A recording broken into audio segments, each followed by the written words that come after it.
mbokk yi asalaamaaleykum wa rahmatullahi taala wa barakatuh yéen yi seetaan Salam TV ñu amat mbégte bu baax jàkkaarloo waat ak yéen ànd ci ak champion ak ndaanaan xale ba nga xamante ni moo ngi ci làmb ji nekk ci yoon bu am solo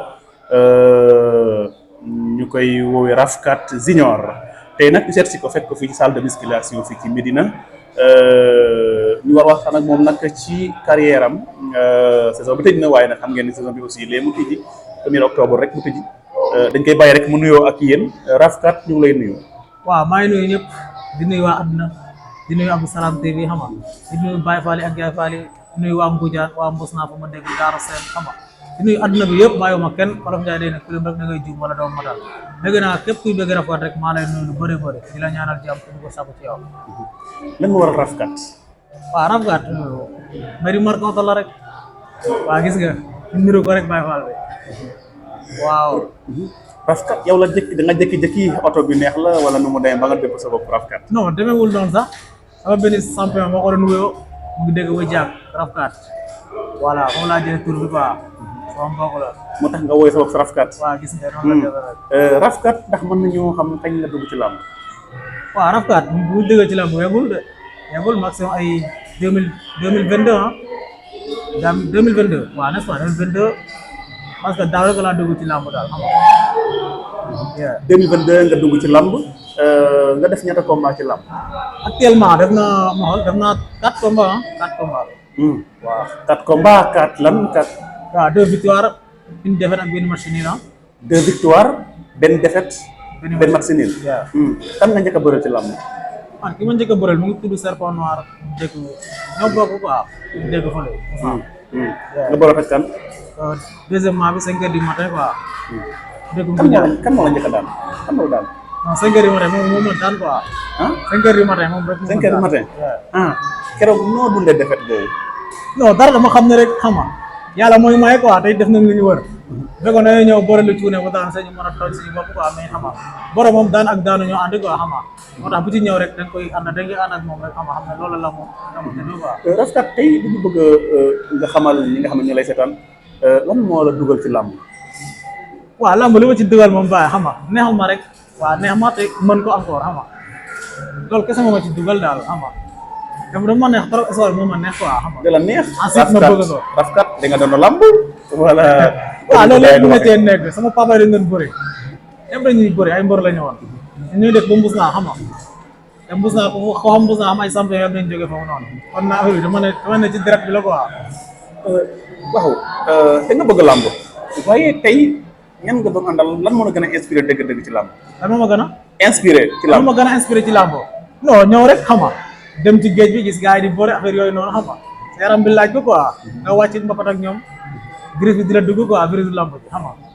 actuellement mujj laa dominé quoi xam nga. noonu la départ bi nan la demee woon ak parents yeeg ñoom seen yooyu ak entourage bi. mais dara amul complication xam nga expliqué li nekk ci yow rek ak sa bëgg-bëgg quoi xam nga te jàpp na ay foo la daal xam nga bu jeexee rek day jeex quoi ndax sport la rek waa gis nga. Rafkat ban écrit nga nekk. man maa ngi nekk écrit Bawol. écrit Bawol. écrit Bawol waaw. foofu nga commencé sa carrière. waaw écrit Bawol laa commencé sama carrière. ñan ak ñan a nekk foofu. écrit boobu ñoom Bour Sine ñoom Kewel ñoom Sall Ndengler gaa yëpp a ngi foofu noonu xam nga. daa mel ni écrit boobu xamuñu ko lu bëri de est-ce que yéen bañ ngeen fenn affaire yooyu. écrit Bawol écrit Bawol waaye mooy bomb bi xanaa. ah bon waaw. ah bon tey ñu gis nga ñu defaan couleur Mbousnakh tey sa dund ak waa champion nekk ci Mbousnakh nan la demee. waaw affaire yi moom Baye Fall bi ñuy dund Baye Fall rek nit ki à chaque fois xam nga ki nga war a àndal rek àndal ak moom quoi ki nga war a jox cër nga jox leen cër xam nga bañ ko defee rek lépp lu ngeen bëgg dañ ci ànd quoi xam nga man xeebuma kenn daal xeebuma kenn xam nga boo booy yëpp samay rak la ñu damay ànd ak ñoom quoi xam nga àdduna ba bëgg a dem bul xeeb kenn quoi xam nga ndax xam nga ku lay jëriñ moo tax ñun duñu am benn lu ñuy ignorer doomu aadama quoi dañu bëgg à chaque fois ñu nekk ensemble bus naa ñoo ko moom yaatuwul quoi bu ñu booloo rek lépp lu ñu bëgg foofu mën nañ ko am. dañu ñëwaat ci sa carrière 2002 nga dugg ci làmb ba rek ñeenti combat bu mel ni combat yi xaw na yéex de wala. combat yi waaw bi de des fois mu yéex des fois mu kii quoi ndax it xam nga booy moom des fois dañuy delloo avance yi quoi. ah bon des fois moom gars yi dañuy. mais tojuloo fenn ba ñu delloo avance. waaw loolu mooy yow mun nga toog sama avance xam naa man. ku ko lekk di nga ko waajaat moom. ah bon boo ko lekkee yow gars yi dañuy delloo sa avance quand même. ah bëri na fi de. ma xam ne benn at rek war nga ci mën a bëri ñeenti combat normalement xale nga bien sûr début 2002 nga bëree ñeenti combat est-ce que nekkul yow yaay daw yaay taamu non man du ma daw góor yàlla nga bilaay du ci gars yi laaj de waaw su ma amul combat franchement ci mbabati chaque jour bilaay ragaluma lool yaa ngi ci bëre simple bi quand même waaw nice maa ngi bëre simple fan nga toj kan man toj naa dëgg ba toj naa fi ah bon waaw ah bon naa ñëw xool si drapeau yi de loolu méttiwul ñu ngi gaale wala ma dugg sa entourage dugg si gars yi yoxoo su leen laaj leen saa yi fan la toj ba gars yi delloo avance ak yooyu laajal président laajal gars yi tey ñu ngi saison bi weesu nii ñaata combat nga ci bëre saison bi ma xool am naa ci benn premier combat quoi arène nationale bi arène nationale nan la demee yaa daan wala waaw naa moom maa ko daan yow yaa ko daan waaw léegi nag boobu ba léegi amagoo combat actuellement ñu ngi may proposé combat quoi xam nga gars yi moom xam nga ñuy proposé quoi mais actuellement combat instant date moo amagul quoi waaw mais à chaque fois dañ may naan xam nga ci nga bëre quoi combat mooy ñëw maa ngi toog daal ba tey man maa ngi sama entraînement di xaar combat ñëw quoi man moom xaaruma combat pour entraînement nekk tout le temps di entraîner pour xaar combat daal jëloo vacance waaw gis nga jëloo vacance pour non dama vacance waaye dama doon dégg rafkat falan dégg rafkat bon coow li lan coow li waaw dara loo xam ne yàlla moo la ko teg rek bàyyi baal bi xam nga mënoo koo bañ quoi da nga koy nangu rek ndogal yàlla waaw xëy na nag du sama coobare quoi xëy na yàlla moom mooy jël loolu def ko ci jaww quoi xam nga ba ku la gis rek bëgg la waaw noonu la demee nag. rafkat nan nga gis làmb ji en tant que mbër ndax mu ngi dox yéen a ngi ci gis seen bopp. waaw làmb ji moom waaw mu ngi dox waaye mu ngi dox doxul daal kon nu ma la ko mën a waxee parce que ñun ñii maximum année waroon nañ ci bëri lu war a mat 4 combats wala 5 yi bilaay suñu naataango bëri nañ ñu fii bilaay nañu tagal combat ñu bëri ñun ay ndaw lañ quoi ñu bëgg a bëri boo yi ma gis ñuy bëri fii nii duñ sax seen morom fi bëri barki alxuraan. waaye itam aussi gis nañ ne làmb ji mu ngi dox fële ca dëkk ba nan ngeen dundee làmb ji foofu ca dëkk ba ngeen gisee combat yi fa dafa dox. waaw Korité Tabaski Ousmane production ñu ngi koy nuyu au passage. ak yeneen promoteurs yi fa nekk ñuy def lu am solo. wax dëgg fa yàlla ñoom ay jàmbar lañ Ousmane production wax dëgg boo bëggee dëgg rek ñu ngi dëggalaat lamb turu Moussa ak Ngoundiane quoi ndax actuellement combat foofu ay jamono combat duñu ko woon teg mu ak sax mais actuellement gars yi dañuy bëre ba mu jeex ñëpp ñu ngi ci jaamu wax dëgg ñoom dañ leen di sant di leen gërëm daal di leen ñaanal taxawaay bi gën a yàgg waaw yàlla may leen lu ci kaw lu kawe seen njorto ñu ngi jàppale gars yi carrément ñu bëri ñoom man moo bëgg a dëgg Moussa production moom a génne ak samay morom ñoom ñoo tegal lamb ñu xam ñu mën leen a xam quoi moo tax saa bu tegee combat muy Dakar muy dëkk ba doomu dëkk ba lay njëkk a xalaat bien sûr bilaay ay jàmbaar lañ carrément ñu ngi jàppale gars yi mais nañ gën a yokk seen loxo quoi xam nga ca kaw ca kanam incha allah leneen li mooy Ousmane production gis nañ ne daanaka bu tegee ay combat da ngay gis mbëru dëkk ba waroon a ñëw jàpp ci liggéey bi donte amoo combat wala nga ñëw dagg billet toog mais daanaka côté boobu noonu mbëru waa gox ba dañuy xaw a bàyyil seen loxo côté boobu noonu lan ngay ñaax champion yi surtout ci bu ñu gisee ay promoteurs yu ndaw di yëngu pour jëmale làmb kanam ci gox ba. waaw gis nga affaire bi dafa nekk ñaari sens interview quoi ça veut dire que kii bu lay jàppale da ngay dem fexe koo jàppale encore quoi ngeen mën a ànd mais bu fekkee yow dañ lay jàppale nga nekk ci li nga nekk kon du mos a sotti quoi wax dëgg kon gars yi nañ mobiliser wu ñu jàppale Moussa production xam nga ñun moom la ñu am quoi ndax moom moo ñu tegal combat tout le temps ñu jàppale ko lu mu nekk liggéey bi ñoo ko waroon a taxaw quoi mais actuellement ni muy demee xam nga comme ay combat boo xam ne day am booy am ay combat xaw ci biir quoi xëy na certains mbëri wala ñu dem ci préparation combat yi quoi xam naa loolu mooy andi kii bi quoi mais wax dëgg ay jàmbaar lañ de tout le temps quoi. voilà donc waaye itam leneen li mooy wàllu mobilisation dëkk ba bien vrai que ku nekk yaa ngi ci supporter mais dañuy gis ne mbëru dëkk ba ñu bëri dañuy kaas wala dañ ma bàyyi tegalu ma combat waroon nañ ma tegal combat te mobilisation day des te xam ngeen ne lamb léegi Ousmane Sow dañoo raar il faut ngay mobiliser ngay nangoo jaay billet. waaw loolu sax am na xam nga c'est que mbëri dëkk bi li seen problème ñoom bëgg nañoo bëre quoi bëgg nañoo bëre mais ensuite que booy da leen tegal combat pare xam nga mooy loolu quoi du ñu andi supporter maximum bay di la reeg wax bu bëri ama rek wala ñu lay topp jox ma diw xam nga plusieurs fois waxu jee mu gën a am loolu moo tax lamb ji xaw a kii quoi mais ñun am nañu ay naataango dëkk ba suñu morom ñu nga fa am ko gay bi laa walaay man pour man sax est-ce que nekkul nekk mobiliser boobu noonu moo gën a sooxal lamb maanaam mooy tax mbër yi yéen yëgu leen fa ngeen war a yëg tey. non mbër moom à chaque fois yow liy gisee sa carrière yow yaa ko war a liggéey boo nee bërit ñëpp topp la loolu yaa ko war a wone quoi te fii xam nga la moo nekk ci dëkk bi balaa ñu la jàppale jàppale sa bopp ba pare dañ comprendre yaay dem ñu am combat nga wane lu leer deuxième combat mobilisation day am force ndax nañu xam ne kii bu demee dina wane lu leer loolu maa di mobilisation quoi mais mënoo ngem benn champion mu dem rek lu ñàkk fa deuxièmement ko du dagg ticket keneen du dagg ticket di ko seetaat wala loolu moo andi kii bi quoi parce que dañuy gis ay mbër yoo xam ne sax di leen jaral ñu jël seen xaalis poos jëndal seen bopp billet bu ñu amul ku jënd billet ñu jënd seen xaalis jënd billet pour uniquement rek mobiliser.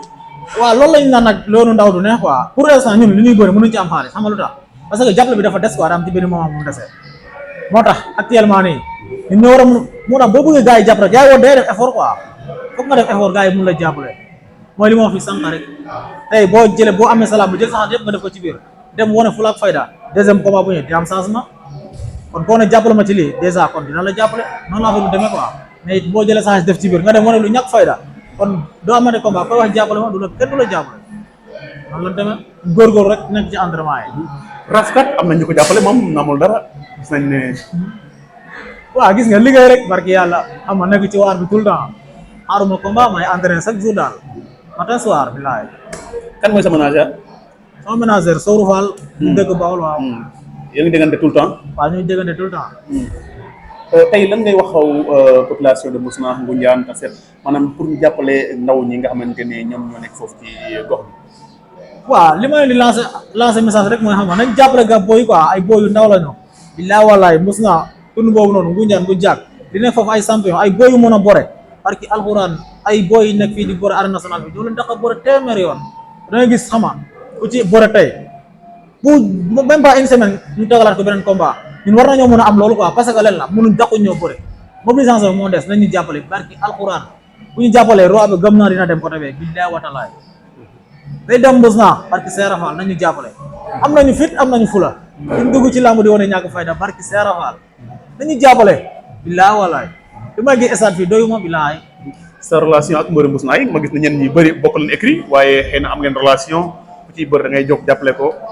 mais carrément loolu mooy àdduna sax comme àdduna du neex ba ngeen bëre seen biir kon li leen war mooy ngeen mobiliser wu quoi doon benn xam nga loolu moo la mën a may effort quoi pour ku nekk li nga yëngu rek nga gis ci sa bopp quoi ndax tey bu ma xewlee champion ñëw xam nga kay ñëw xam nga mobilisation am na foofu noonu waaw kon loolu doolelante boobu quoi lañ soxla quoi xam nga ndax nit moom balaa nga mën a dem foog nga am mbooloo waaye. mais côté mobilisation surtout nag ñu gis ne boo demee Parcelles am na 100%. nga dem Bawol am na 100% nga dem Pikine 200% la ñuy wax mais ba léegi 100% wala 300% de Mbousnakh wala Ngoundiane dafa xaw a métti daanaka amul daal man loolu lañ mën a wax. non c'est que ça veut dire que gis nga xëy na ci kanam dina am quoi parce que booy ñu ngi def effort yaa ngi comprendre mais peut être ay jamono quoi lamb dafa xawoon a kii dafa xawoon a suufee suñ dëkk quoi mais saa yi nii gëm naa ne loolu dina am parce que lamb mu ngi jóg parce que booy engagé wu léegi dañu am fula man ku ci mel ni man du ma dugg ci lamb di yoxal quoi dama ciy appliqué ba jeex bilaa walaay xam nga 100% dañ koy am de bilaa walaay wala 200% sax. tey lan ngay wax promoteurs yi. waaw di leen wax ni gëstu population bi rek gars yi ci suuf xam nga dañu ay champion ñu ci suuf de billaahi booy ma ngi ci kaw nii gars yi ci suuf de bu ñu yeexee bu ñu yeggee ci kaw dinañ ne booy fan lañ nekkoon de nañ ñu gëne billaahi nañ ñu gëne booy yëpp ñoo leen man barki alxuraan bore bi sax bokkul.